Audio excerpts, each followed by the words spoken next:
Thank you very much, Helen. It really is a great honour to chair this first session today.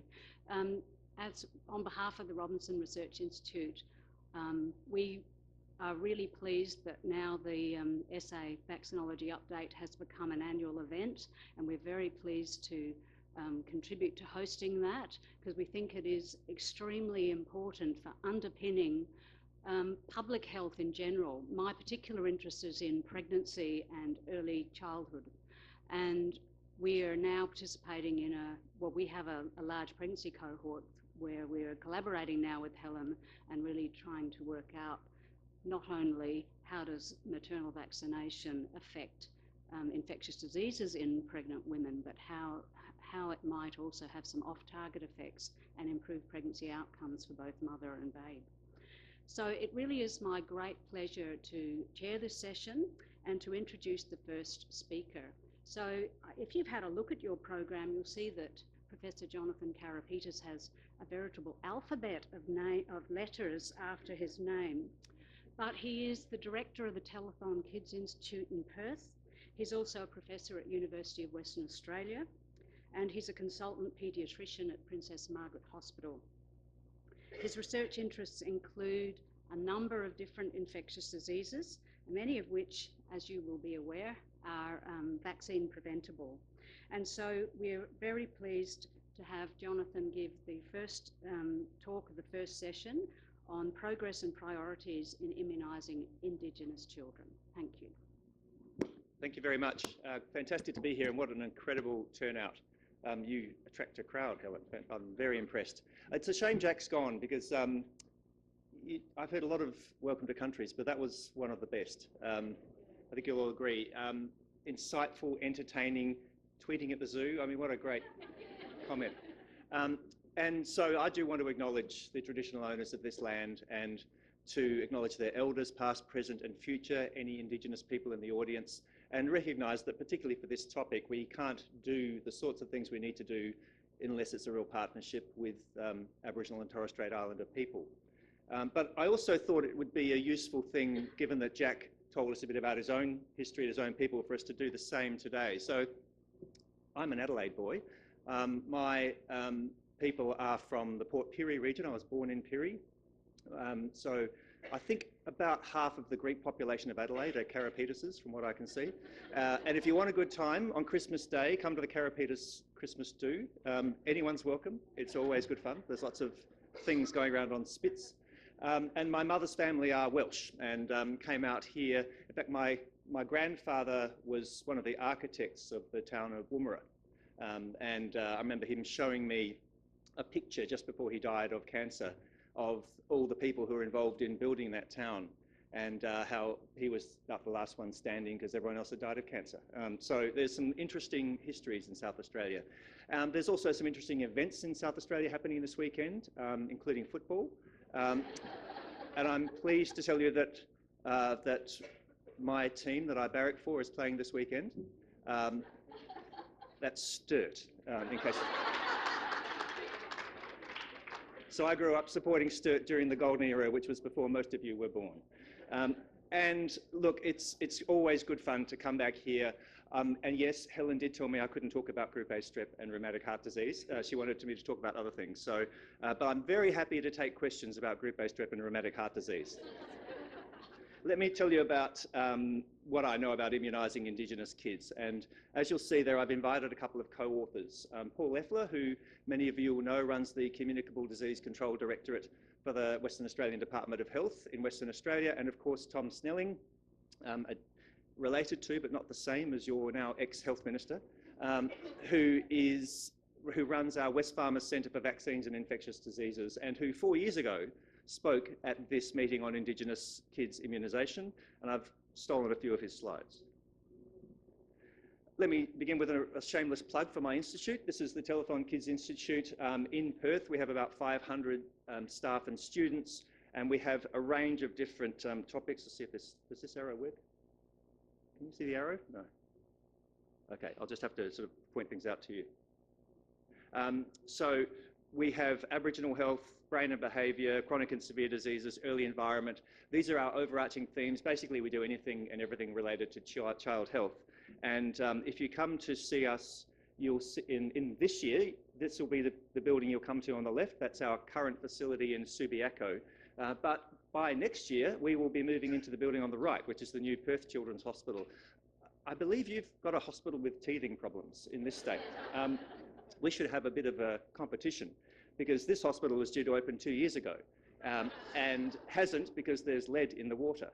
And so with any luck, it'll all be fixed by next year and we'll all be in there together. So if you're in Perth, please drop in. All right, on to the topic. I think I've blown most of my time. You can't talk about Indigenous health issues without talking about this topic, Closing the Gap. And those of you who follow the annual Closing the Gap reports presented in February at the opening day of Parliament by the Prime Minister will know that this year's report was the 9th in a row that tells a very depressing story. And these are the 7 targets. You don't need to read them. What you need to do is look on the right, and you'll see that coloured bar at the top. Red means not on target, green means on target. So 6 of the 7 targets are not on track to be met. Only one is, that's the Year 12 attainment. And indeed, we're getting worse. There were more targets that were on track previously, and now we're just down to 1. So things are not working. There's whole lectures that I give on Closing the Gap and my own view on how we could tackle it, and I'm not going to go through that today. But I will point out that one of the things that need to be done are things we know work and things we can do. And we are doing, as Brendan said, quite well with immunising Indigenous people for vaccine-preventable diseases, but there remain some challenges. And so if you're going to close the gap, at least do the things you can do well. And this is one thing we should be doing better. And this is a slide that Tom showed 4 years ago. This is the proclamation of South Australia. Was that 1836? Yes, got that right. And he talked a little bit about how that played out on the Adelaide Plains. But in short, the white men brought some very interesting things, and one of those things was smallpox. And smallpox devastated the Aboriginal population and the Torres Strait Islander population of this country. And there are lots of documentations of this, and this is one from 1840 that talked about just walking around seeing people dying. And there's good also examples from other states. So the smallpox virus devastated the Aboriginal population of this country. The good news, of course, is that we managed to do something about that. So this is Frank Fenner, the famous Australian, who was addressing the World Health Assembly in 1980, declaring that smallpox had been eradicated. So we can do amazing things with vaccines. What we obviously need to do is think about how we can not only target particular diseases for eradication, but also elimination and at least mitigation. And this is, again, the topic that Tom talked about a couple of years ago. What I want to do is to perhaps delve in deeper to some of the particular issues around vaccine-preventable diseases, which essentially uniformly are overrepresented in Indigenous Australians. And on the left, the kind of overarching themes here are, why? Why? Is it the biology? Is it the environment and the exposure? Is it related to delivery of vaccines? And is that related in itself to engagement or access? And I'm going to give a few examples. There are plenty more examples that I won't be using, just to kind of highlight some of the points that I want to make.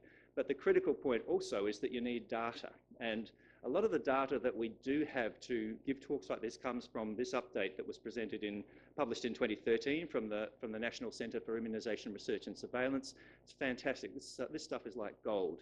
Unfortunately, that data was up until 2010, and we haven't had the same update repeated since then. And it would be fantastic to see that, because when you want to go looking for data on comparing Indigenous immunisation and vaccine-preventable disease rates with non-Indigenous, you've got to go hunting, and it's really good to have it centred. But one of the great stories that those data showed were how we've managed to bring some diseases under control. And those of us of a certain age in the audience will recall the blight of invasive Hib disease. And when I trained as a paediatrician in the late 80s and early 90s, there was nothing more scary than being in the emergency department and having a kid with epiglottitis come in. It really was petrifying, because this child would be toxic, they would have their mouth open, they'd be drooling, they'd be snoring, and you knew that unless you had a bloody good anaesthetist who could get there, and intubate that kid as soon as possible, that child was at risk of obstructing. And it's one of the most scary things. I talk to pediatric trainees these days and they've never seen a case. And what a great story that is. So we've seen with the introduction of Hib vaccine, virtual elimination of that nasty disease. But that's not true, well, not epiglottitis, but invasive Hib disease has not disappeared to anywhere near the same extent in the Indigenous population. And so we saw a reduction, but a continuing low-grade occurrence of disease at a much higher rate in the Indigenous population than in non-Indigenous kids. And there's questions as to why. Is it related to the responses to vaccines? Is it perhaps more related to, and I suspect this is more the case, to ongoing exposure to very high rates of carriage that are difficult to tackle in a population that has overcrowded living conditions, very high mobility? These are the challenges that we face, and it's not just Hib disease. Meningococcal disease, and obviously B is the top line, and the dotted is the Aboriginal versus the non-Aboriginal.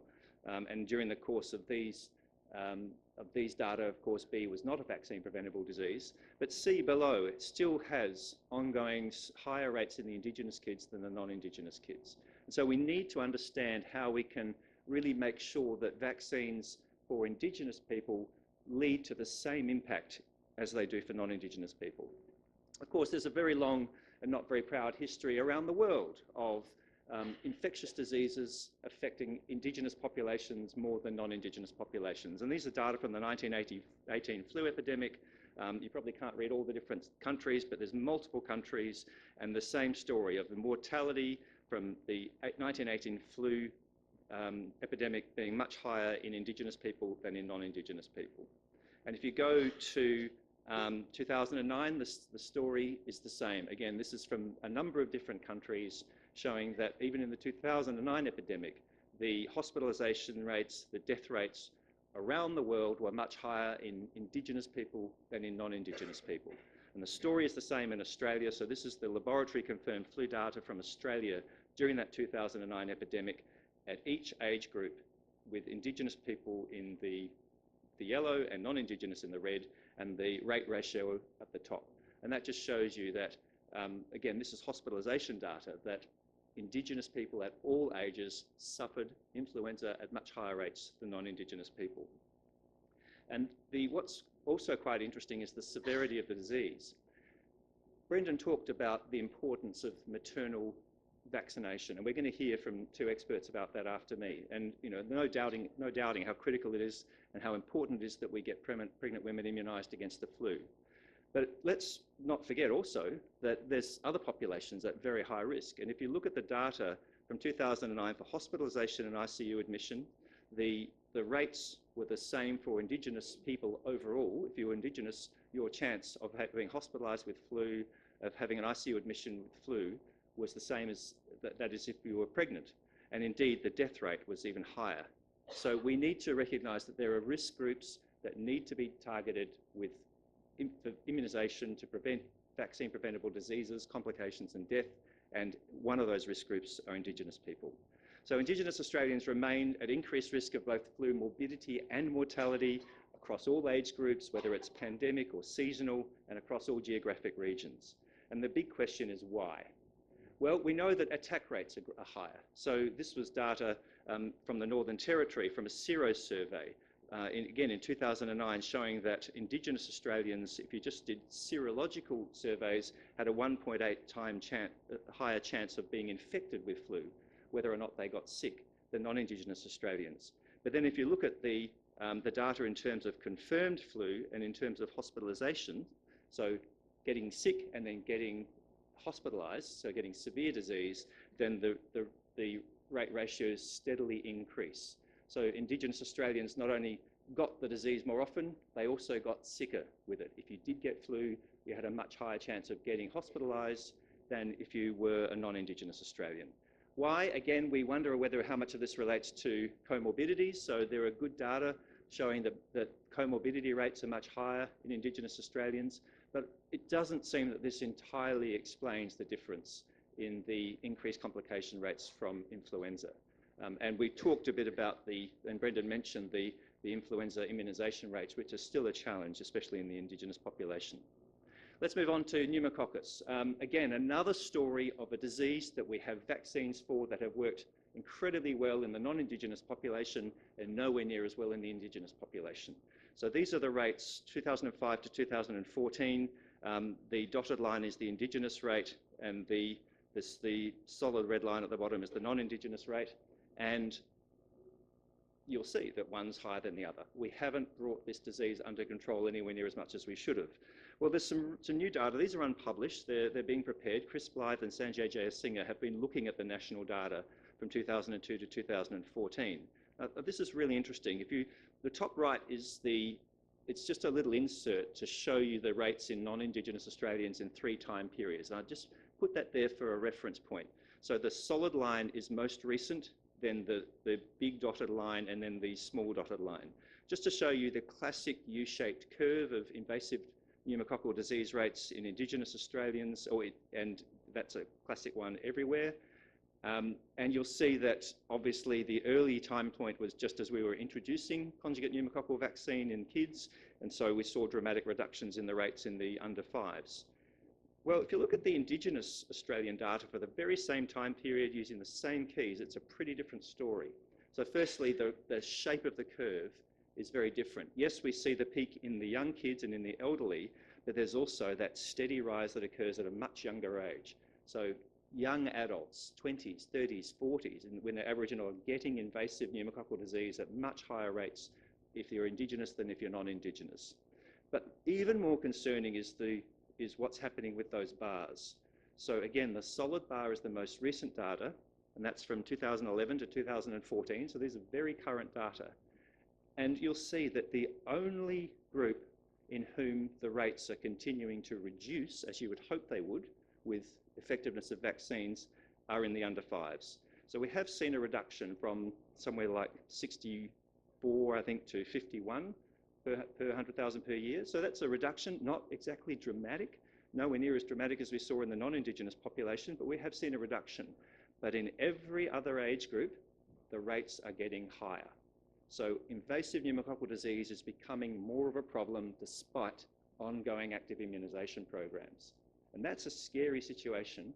We're not entirely sure. It's the same question. Is it biology? Is it emergence of new serotypes? Is it related to just ongoing high carriage rates? That's being sorted out, but I know that this is a big question that's being looked at by by ATAGI and by the National Immunisation Committee at some point, by the National Immunisation Program at some point. I imagine PVAC's going to be asked to look at this in terms of what can be done with immunisations. And there's no recommendations currently, but this is an incredibly concerning issue. And if you look at it in terms of disparity, so this is the incidence rate ratio for invasive pneumococcal disease, Indigenous versus non-Indigenous by age group, by time period, and the slopes are heading in the wrong direction. Rotavirus, similar story. We know that rotavirus vaccine has been in place for a number of years.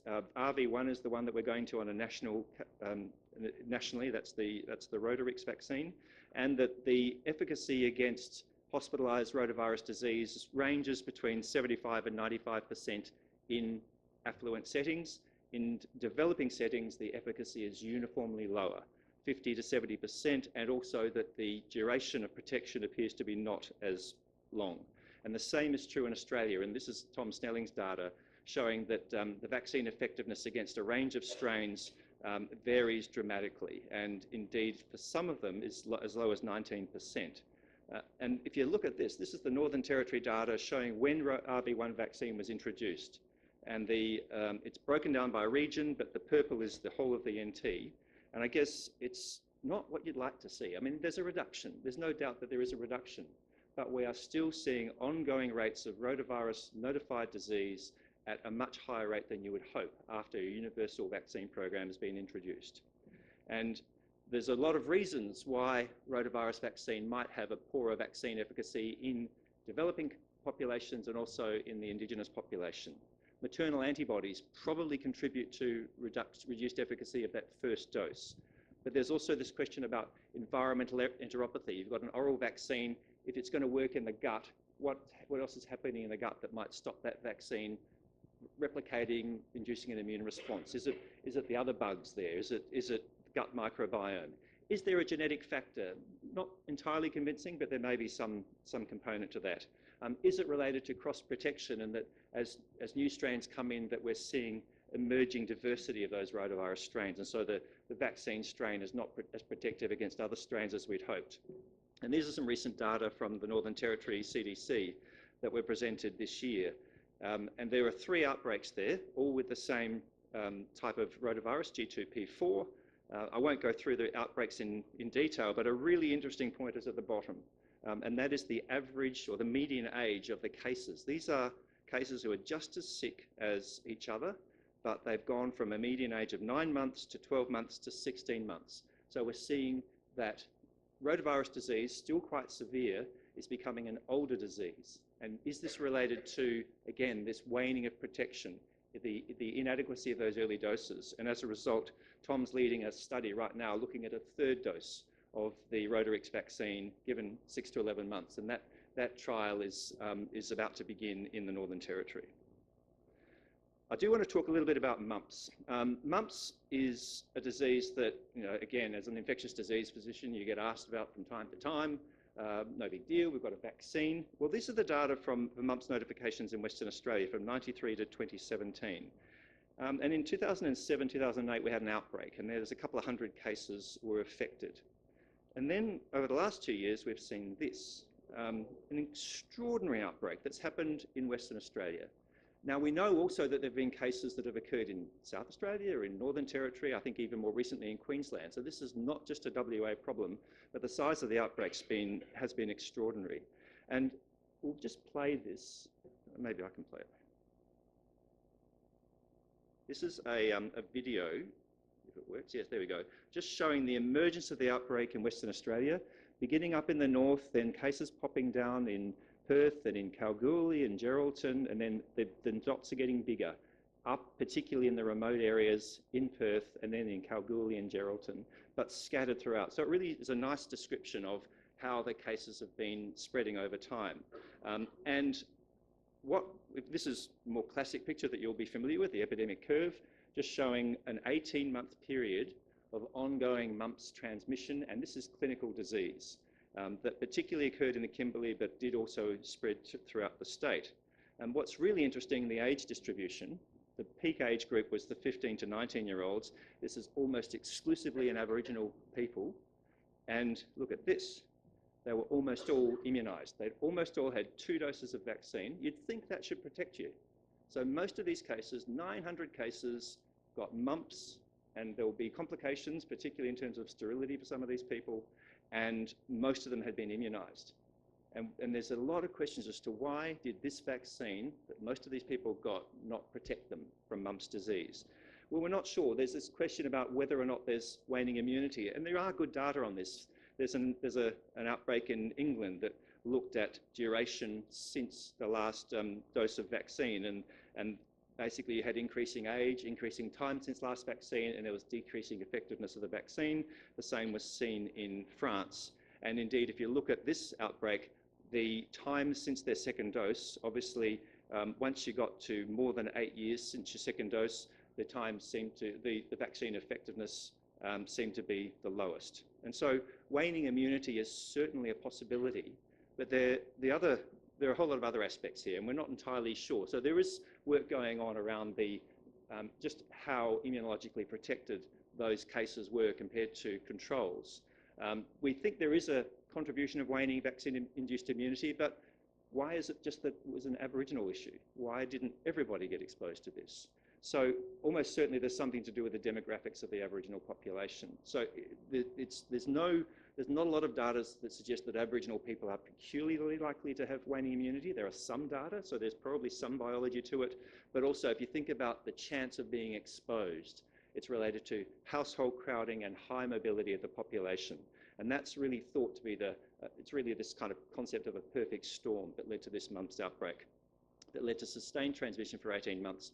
The response was to give a 3rd dose of vaccine in closed communities and in boarding schools, and that, where it was done soon after the first case, where there was good coverage, then it did stop transmission beyond a singular incubation period.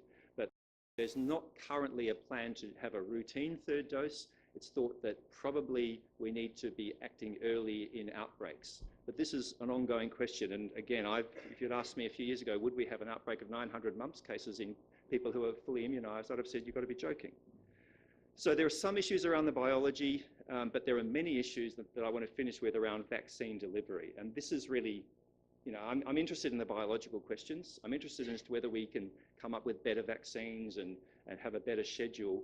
But the main issue is whether or not we're getting the vaccines that we have already into people. And this is the main issue. And there are delays in childhood coverage, and it's not vaccine refusal. We have our own stories about the anti-vaccine lobby in Perth, and I can give you another lecture about those. But what I can tell you is that when we've had the encounters with the anti-vaccine lobby, you don't see many people with grey hair, and you don't see many people with dark skin. So we don't have a significant anti-vaccine, or to be honest, even vaccine hesitant lobby that we can see in the Aboriginal population. So it's not a refusal issue, it's about whether or not vaccines are available for them. It's relating to access. And so these are data from Western Australia and New South Wales. Again, these are data that are being in preparation, so they're unpublished from Hannah Moore's group at my institute. This is a data linkage study that really shows that between 96 to 2004 and 2005 to 2012, this is a big denominator, whole states, New South Wales and Western Australia combined, that we have made progress. These are scheduled doses 2, 4, 6 months, and then when they're assessed at 12 months, and whether or not kids are fully vaccinated. And we're seeing that there were, back in up to 2004, there was a big gap between the Aboriginal and non-Aboriginal population. In the more recent period, we are starting to close that gap in terms of complete vaccination. So if you look down to at 12 months, 84% compared to 93%, but it's still a long way to go. The good news, as Brendan says, is that eventually we're getting there. So by the time they're 5, we're getting these kids, but there's a delay in getting to them in those early years in life. And indeed, and you probably can't read this, but I wanted to look at it by primary health network, and I wanted to give you some South Australian data. So country South Australia and Adelaide are at the bottom, and at the top is all kids, proportion fully immunised by 3 age groups. So we've got what have we got? Can't read that, 5, 2, and the 1-year-olds. So starting from the top, the grey is 5, 2, 1-year-olds. So I've got Northern Territory, I've got 3 Western Australian areas, and then the 2 South Australian areas. Top is all kids, bottom is Indigenous kids. The good story, I guess, for you guys is that South Australia does pretty well for all kids, and you do better than most for Indigenous kids.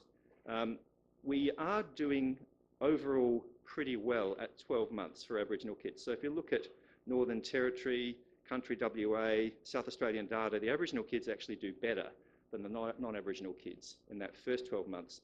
And then there's the drop-off in that second year, and then there's some pickup in the third year. But we've obviously been, and the other thing is that the rural areas overall do better than urban areas. And that's, you know, this is the great success story of Aboriginal health, that to be able to deliver vaccines in rural areas has been fantastic. We have a problem in Western Australia, and these data here are just extraordinary. So these 2 areas are the metropolitan area of Perth. And so our ability to deliver vaccines to kids living in the metropolitan area compared to the country areas, which is there. Actually, I'm sorry, I'm using a pointer and you can't see it. So country areas is the second from the top, and then there's the Perth metro, the sort of middle bits. And we are doing very poorly with delivering vaccines to those kids in the metropolitan area. And indeed, if you break this down further, and these are all the different regions of Western Australia, and again, you can't see them, but the ones that are higher are all in the country areas. Kimberley, we're doing incredibly well. Goldfields are doing incredibly well. The ones on the left are all the urban areas, and we are doing much more poorly with those kids. So we have a need to really focus on getting those vaccines to those kids, particularly in the urban areas. And if you think about it, you're in a rural area, you've often got a single health service, it's a fairly defined population. It's much easier to go out there and find those kids and deliver a service. In an urban area, there's multiple providers. There's often not all the population uses the Aboriginal medical service. It's really hard, and you guys will know this story better than I will. But there are great stories, and this is where, again, we point out it's not refusal. These are the consent rates this is, I think, is Western Australian data, percentage of students consenting to HPV vaccine. And we are not having a problem getting people to consent. The Aboriginal consent rates are higher than the non-Aboriginal consent rates. We are having a trouble getting the vaccine. So the first dose for Aboriginal on the left, non-Aboriginal on the right, pretty similar, and then there's a dramatic drop-off. So we're having trouble getting to people, and we're having trouble getting to people for their subsequent doses to complete the courses. And the story in women is a very similar story. So these are data from Annette Regan. This is survey data looking at influenza and pertussis vaccine in pregnant women, showing that the overall women immunised, Aboriginal versus non-Aboriginal, is pretty good. So the Aboriginal women story is probably a good story, and we'll probably hear more about that for the next couple of talks. But the issue about the access is the question. And so when you look at the reasons for vaccination, they're not particularly different in Aboriginal versus non-Aboriginal women. They want to protect their baby, the GPs recommended it. Those are the issues. Similarly, the reason women go unvaccinated is not that different. What is really concerning is on the left, the number of women, particularly Aboriginal mothers, who did not have a provider recommending the vaccine. So do not underestimate the importance of the providers being very active and saying, you know what, you should have this vaccine. All right, so the last couple of slides are about what we can do about this. And I don't have magic bullets. We all know it's about empowering Aboriginal people, empowering communities, connecting with communities. And there's some real work happening around trying to get Aboriginal health workers as immunisers. And this is just outlining the plan in Western Australia. There's an immunisation course that started. They're trying to address the challenges, lack of confidence and awareness, not so much by the Aboriginal health workers themselves, though that is an issue, more about the other clinicians, whether they're willing to let an Aboriginal health worker immunise, even if they've been through a training course, and of course allowing the scope of practice of Aboriginal health workers to incorporate immunisation. So I think this has to be part of the future if we're going to really address immunisation in Aboriginal communities.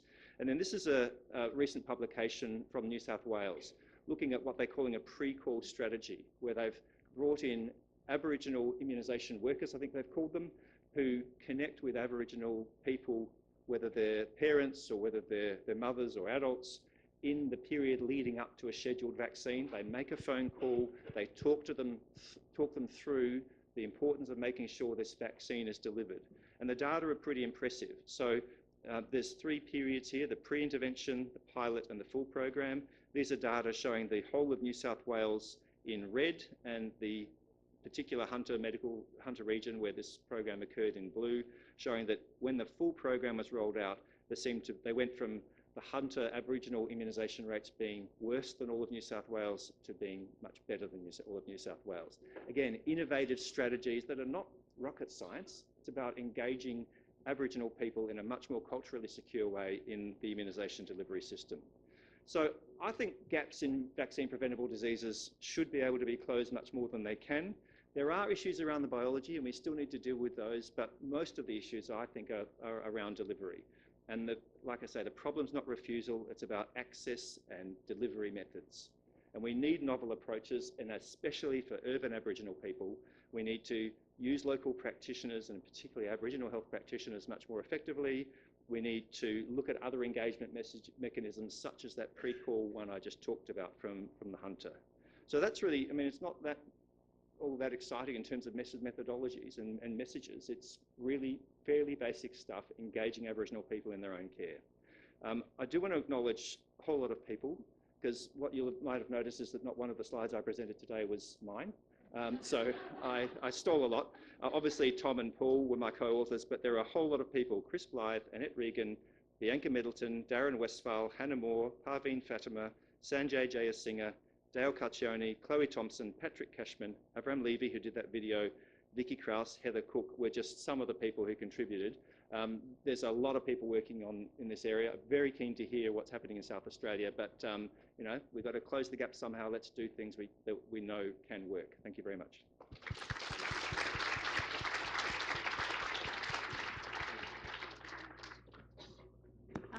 That was a great talk, Jonathan. We probably only have time for one question. Have we got a burning question from the audience somewhere? You had your hand up first.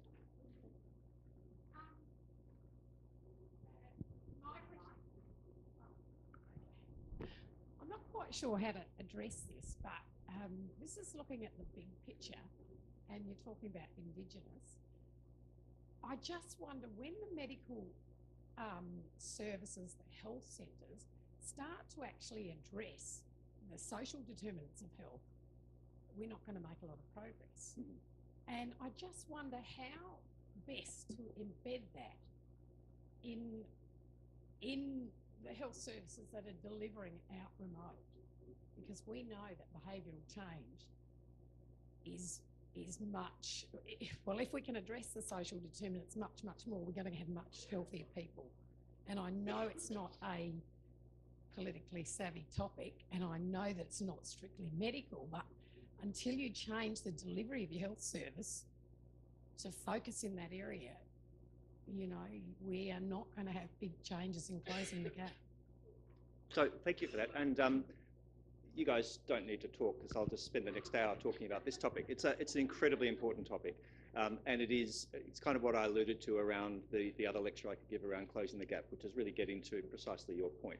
So what I've tried to do is focus on some things that really can be targeted, things around immunisation and vaccine preventable diseases that we can do without too much difficulty, I suspect. What is absolutely clear is that if we're going to tackle the Indigenous disadvantage in this country, then we have to have a much bigger picture view. And that bigger picture view has to look above all at social determinants. And I can tell you, whenever we go to work with Aboriginal communities, that's the first topic they'll talk to you about, because you know they're not that interested in just a diabetes program. I mean, they obviously want it, but if you're not going to also tackle housing, education, unemployment, etc. So the big challenge is when you say within a health service, because it's not just a health service issue, but health services have critical roles.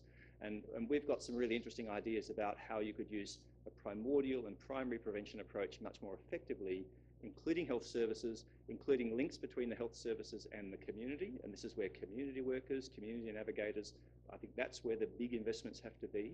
And that then goes and looks at, let's have a look at the environment in which you live. Let's have a look at what the risks are of acquiring and transmitting diseases that could be ameliorated by changes to that environment. Let's talk to the school about how to engage kids in their education.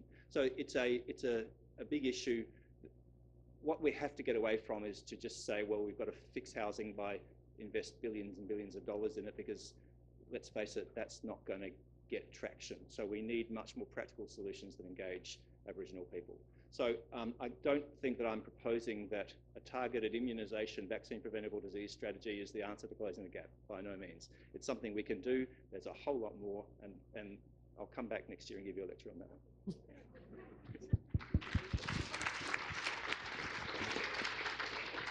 Thank you very much, Jonathan. Along with the theme of maternal and child immunisation, our next speaker is Dr. Steve Scroggs. And Steve is a consultant obstetrician. He initially had his own private practice, but in 2006 he took up position of head of birthing services at the Flinders Medical Centre in the south of Adelaide. In 2009 he was appointed clinical director of Flinders Reproductive Medicine, and then he went on to also head obstetrics and gynaecology at the Southern Adelaide Local Health Network. And more recently, he's moved to the Women's and Children's Hospital here, just across the river, and he is now clinical director of Women's and Babies Division there. And he has a very keen interest in research. He keeps his eye on all sorts of trends in obstetrics, and today he's going to talk about influenza in pregnancy, and it is a cause for concern, as we'll hear. Thank you very much for that kind introduction. Most talks begin with declarations. My declaration is that I have an interest in research, but I don't actively participate in research. I try and inform my practice from research. I'm a clinician. I'm going to be doing something a little bit different to the other speakers. This is going to be principally a clinical talk. And it really revolves around my experience at Flinders Medical Centre, which is the place where sick pregnant women go, and in particular in this talk, go with the complications of influenza in pregnancy.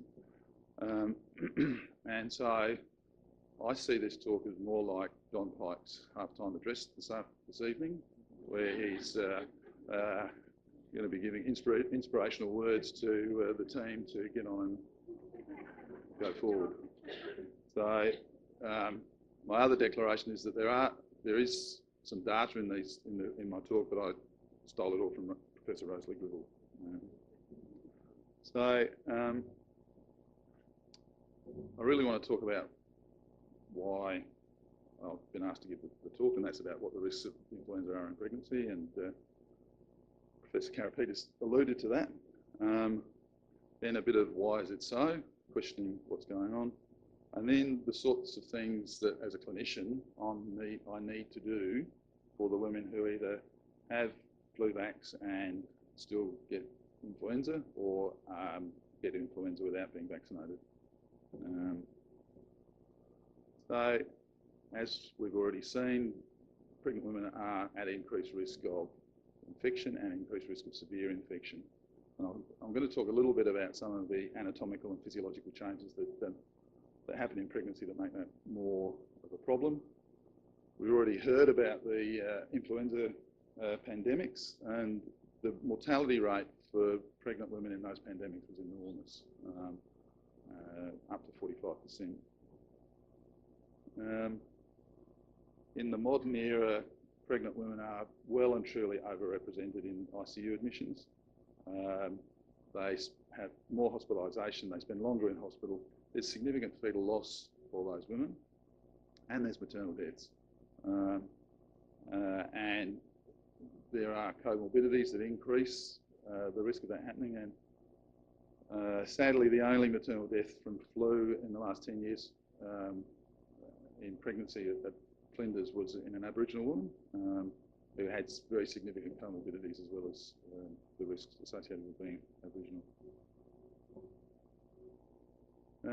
So here's some of Professor Gribble's data, and there has been quite good reviews of outcomes from sepsis and particularly influenza, and you can see that there have been some maternal deaths, and whilst the numbers are small, any death is significant, and that's 3 families in each of those year cohorts that are going through their life without their mother. So this is an important topic. A review of the H1N1 influenza epidemic showed that in Australia and New Zealand, 64 women were admitted to ICU with the diagnosis of H1N1. And there was a significantly increased rate of them requiring to be admitted compared to the non-pregnant population, and particularly as the pregnancy advanced, 13 times the number of women who were pregnant ended up in ICU. Some of them needed to be delivered in ICU, and that's certainly been the experience at Flinders. But the intensive care management is actually good, and some women, despite having quite significant respiratory failure, managed to maintain their pregnancy and are discharged from the ICU still pregnant. So there's some outcomes, and so 9 of those 64 women were extremely unwell. So ECMO is essentially a heart-lung machine. So their cardiorespiratory failure was so bad that they needed to go on an external heart-lung machine. 7 women died in Australia and New Zealand, and there was significant perinatal loss there. So, does anyone know who this is? Why is this so? And so I was lucky enough to meet this guy back when I was at high school, and he was a pretty fiery sort of character, but he was always, why is this so? What's this so? So and this comes down largely to pregnancy physiology. That was Julius Sumner-Miller, by the way, those that know. Pregnant women are almost a different species in the way their physiology works. And so as an obstetrician, you need to understand the changes in the way pregnancy physiology works. And the baby and the pregnant state imposes significant physiological changes. So pregnant women need a lot more oxygen to keep the baby alive. their lungs don't work as well. So the functional residual capacity is sort of like the spare oxygen tank if you're a scuba diver. It's the reserve of oxygen that women have, and that's reduced significantly in pregnant women. It's reduced even more if they lie down, and it's reduced even more if they have comorbidities like they smoke or they're overweight and things like that. That just means that they're running on a smaller oxygen reserve. So you combine that decreased lung capacity with the increased need for oxygen to keep the baby going, and the need for the baby to get its carbon dioxide through the placenta and into the mother, and then the mother excrete that, makes the management of pneumonitis quite difficult, and maintenance of the pregnancy and the health of the fetus significant problems. So gold standard is we should be preventing this from happening, and immunisation is clearly the way, but I'm going to talk about what happens when that doesn't work or the woman doesn't have it. So in a flu epidemic, it's not recommended that you give antivirals to every pregnant woman as a preventative, but you don't give it to women who have had close contact with influenza. Well, in fact, the advice is that you spend some time educating the women about the early symptoms of flu, and then you hope to intercept that episode of influenza with antivirals early. So they need to know if they get flu, they come along to their GP, and the GP then needs to know to give some Tamiflu. And the idea is to start treatment before you actually make the diagnosis, because that first 48 hours is the critical time to get Tamiflu in to minimise the impact of flu. There's no formal guidelines about hospitalisation, so there's clear evidence that the respiratory function of women is affected much more frequently in pregnancy than in non-pregnant women. But if a woman has normal respiratory function, she's not short of breath, she doesn't have chest signs, then they don't need to come to hospital. But when those signs develop, then that woman needs to be hospitalised. And unfortunately, these sort of treatments and management plans aren't well understood. And unfortunately, one of the things that happens when people end up at Flinders is they've often been ignored for some time. They thought they've only got the flu, and they're a little bit short of breath, but they're pregnant, so they're supposed to be short of breath, and their disease process is ignored, and they get to be very sick before they get definitive treatment.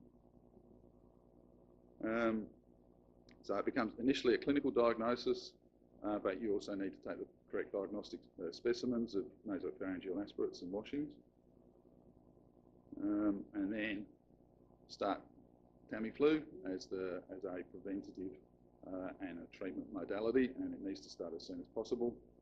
There's only limited data about the use of Tamiflu in pregnancy, but any data that's available is reassuring, and treatment should not be withheld because of pregnancy. Maternal fever in pregnancy of all causes is associated with miscarriage, and so managing the fever is a primary concern, so using paracetamol, and then introducing Tamiflu with the usual rider about the potential for fetal abnormalities, but there is reassuring data about that. Similarly, in the second and third trimester, the approach is to diagnose early and get treatment happening, but this is when they're more likely to have severe disease. You'll recall that they're 13 times more likely to end up in ICU in the second and third trimesters.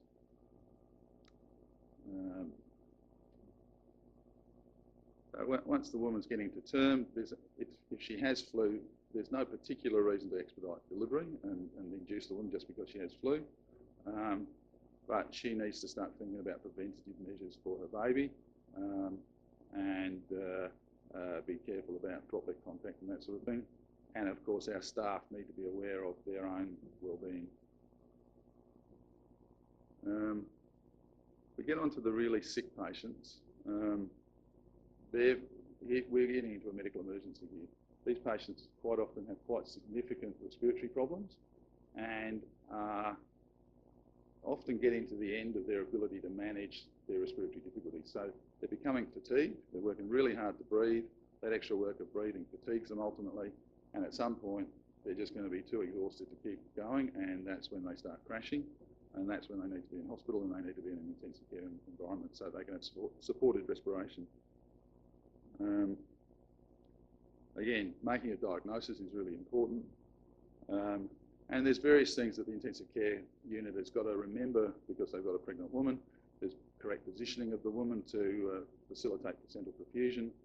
There's monitoring of the baby because if the woman's hypoxic, then the baby may be becoming hypoxic, and we need to be aware of fetal well-being. And we also need to make sure that the baby's growing and it's appropriate to maintain the pregnancy because the woman's going to get better when she's not pregnant. All those physiological changes I talked about are going to go away when she's no longer pregnant. So you're really keeping the baby in utero for its benefit.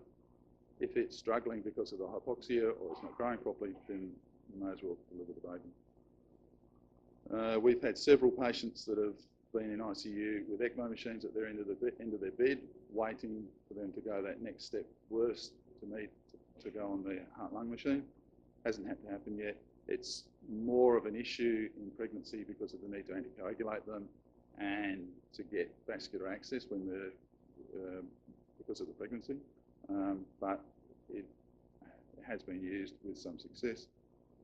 And finally, when they're getting to that point where they're getting desperately ill, sometimes just delivering the baby helps them.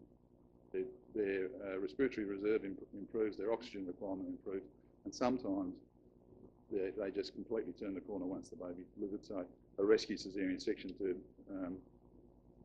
deliver the baby is sometimes required. After the delivery, we encourage breastfeeding. The baby doesn't need prophylaxis, but we try to make sure that the mother understands about the transmission of flu to the baby and droplet infection. And if the baby develops flu, it needs to be isolated.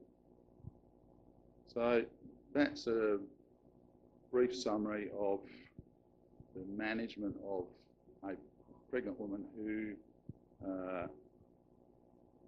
becomes infected with the flu virus and becomes symptomatic. It uses up a lot of intensive care beds. Some of these women end up in intensive care for months and months and months. The woman that died was actually in the intensive care unit 3 months after she delivered and then ultimately succumbed.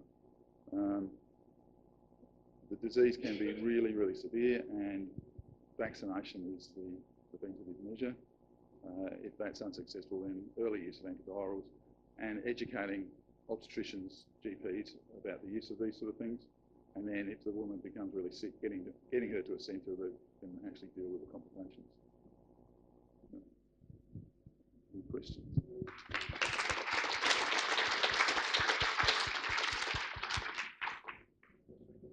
Questions for Steve? I'm thinking, because the flu is seasonal, are we going to vaccinate women all year round, or is it just certain times of the year we're going to offer? Well, most pregnant women are going to bridge across a flu season most of the time. So skip it. Yeah, we're going to hear more about flu vax in the next talk. But yeah. Other questions? Sorry, the lights are difficult to see. I'll ask a question, Steve. So in your experience, do you feel that women are very keen to vaccinate, or are they reluctant? My experience is that if women are offered vaccination, they'll usually take it up, particularly if it's facilitated. If it requires another visit or they have to go to another part of the hospital, I think the uptake is much lower. At the Women's and Children's, we changed from having a immunisation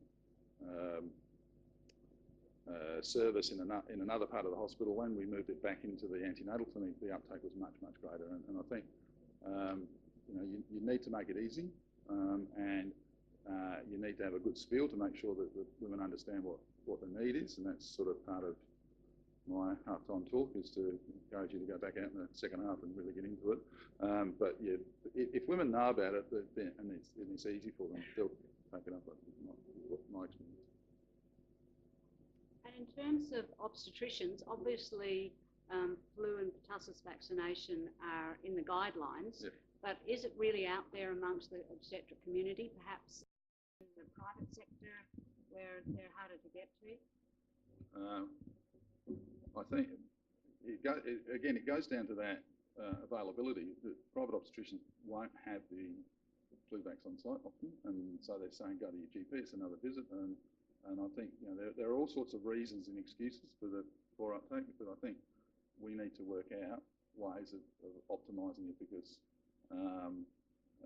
it's not a nice thing to see a pregnant woman come in extreme respiratory distress. There's a lot of these women are really traumatised by the experience of having their baby in an intensive care unit. One woman was asleep, unconscious, intubated for about 3 weeks after the baby was born, and then woke up, had a cut in her belly, and was presented with a baby. This is your baby, it's 3 weeks old now. It's a nasty disease. So we need to make our best efforts to improve the vaccination. So just with your slide around deaths of influenza of 3, so pertussis is about the same of the baby dying during that same time period. But there seems to be this big uproar when a baby dies of whooping cough. There is this massive media surge, social media, the news wagon gets on it. But when a woman dies of influenza, it's silent. We don't seem to hear about it, and no one's advocating for these women. Well, that's why I put that line in about, there are 6 families around Australia from that time, that maybe some children, certainly a partner, who don't have a mother, and it's an absolute tragedy when maternal death was one of my big things. But we should make more of a noise of it. Maybe the tide is turning, because that woman that was unwell in Melbourne, I haven't actually seen the article, but I'm wondering why she got front page news, and the 12 or 15 women over the last 5 years that have been in Flinders on ventilators with ECMO machines at the end of the bed haven't warranted space on the advertising. I don't understand that. Question over here.